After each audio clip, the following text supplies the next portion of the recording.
Hey everyone, welcome back to Craving Minds. Hope you all are doing well. Have you ever heard the phrase, the Midas touch? It is used to say when somebody has a good fortune.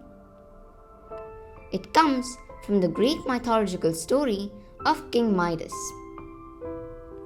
Not all stories have a moral, but this one from ancient Greece certainly does have a very interesting moral. So, do watch the story till the end.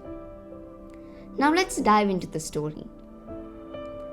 But before that, if you are not subscribed to our channel, then please do subscribe. And also, don't forget to click on the bell notifications button.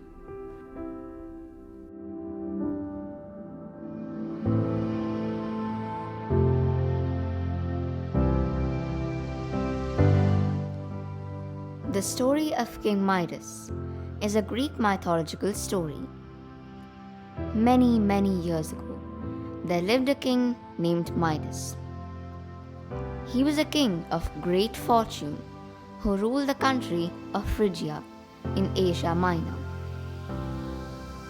He had everything a king could wish for. He lived in luxury in a great castle. He shared his life of abundance with his beautiful daughter named Marigold.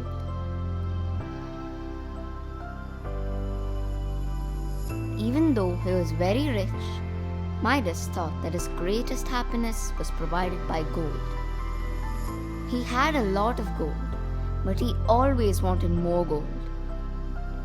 Occasionally, he even used to cover his body with gold objects, as if he wanted to bathe in them. Money was his obsession. His avarice was such that he used to spend his days counting his gold coins. On the contrary, Princess Marigold always wanted to lead a simple life and wished to spend more time with her father. But since Midas was mostly busy counting his gold coins, she used to spend most of her time all alone in their palace garden. One day, Dionysius, the god of wine and revelry, passed through the kingdom of Midas. One of his companions and tutor, a satyr named Silenus, got delayed along the way. Silenus got tired and decided to take a nap in the famous rose gardens surrounding the palace of King Midas. There he was found by the king, who recognized him instantly and invited him to spend a few days at his palace. After that, King Midas took him to Dionysius. The god of celebration, very grateful to Midas for his kindness, promised him to satisfy any wish of his. Midas thought for a while, and then he said, I hope that everything I touch becomes gold. Dionysius told, But you already have so much gold. You have more gold than any other king. The king said, I know I have a lot of gold, but gold is the best thing in the world. I want more. Dionysius said, All right, starting tomorrow morning, when you wake up, everything you touch will become gold. But I will warn you, this gift will not make you happy. I will take the risk. said the king positively. The next day, the king woke up very early. He was eager to see if his wish came true, and if everything he touched turned to gold. The king touched his bed lightly with his hand. The bed turned to gold. He touched a chair and then a table. As soon as he touched them, they both turned to solid gold.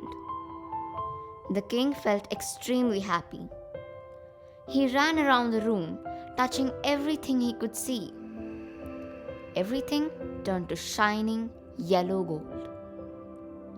Soon the king felt hungry, so he went to the kitchen to eat his breakfast.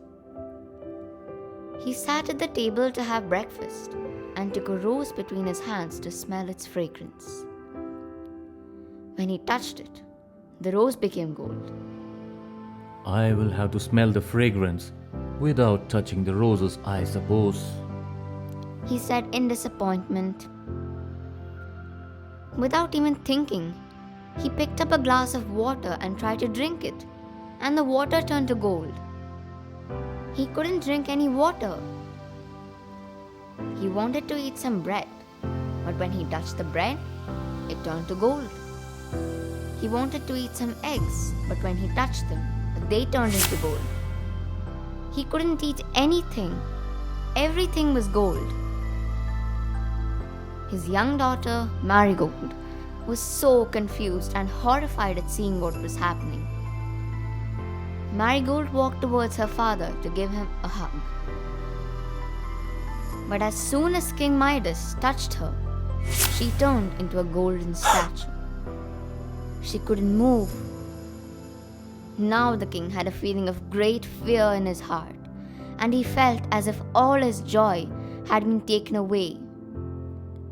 In his sadness, he cried out to god Dionysius, who had given him the gift of the golden touch. Dionysius, Said the king, please take away this horrible gift. Take all my gold, take all my money, take everything. Just give me back my daughter. Dionysius felt bad for the king and appeared before him. Do you still think that gold is the greatest thing in the world? Dionysius asked. No. Cried the king. I hate gold. I don't want any more of it. Are you sure that you no longer want the golden touch? Asked Dionysius. Yes, I am sure. Said the king. I have learnt my lesson. I do not think gold is the greatest thing in the world. All right. Said Dionysius. Go and take a dip in the river Pactolus and wash your hands. Take this pitcher outside to the river and fill it with water. Then sprinkle water on the things that you have touched and turn to gold. The king took the pitcher and rushed outside to the river. He took a dip in the river and was astonished to see gold flowing from his hands. Then he ran back inside and he sprinkled water on the head of his daughter. Instantly, she could move again. She was no longer gold and she was a normal girl again. The king was overjoyed and he gave his daughter a big hug. Next, the king sprinkled his golden food with water and it all turned back into real food. Then, he and his daughter sat down to eat breakfast together. The king ate his food and drank his water very eagerly. He hated the golden touch so much that he even sprinkled the chairs and tables and everything else that he had turned to gold. Now, the king hated gold, but now he was truly happy because he had his dear daughter with him. The ancient Greeks used to say that they had found gold on the banks of the river Pactolus.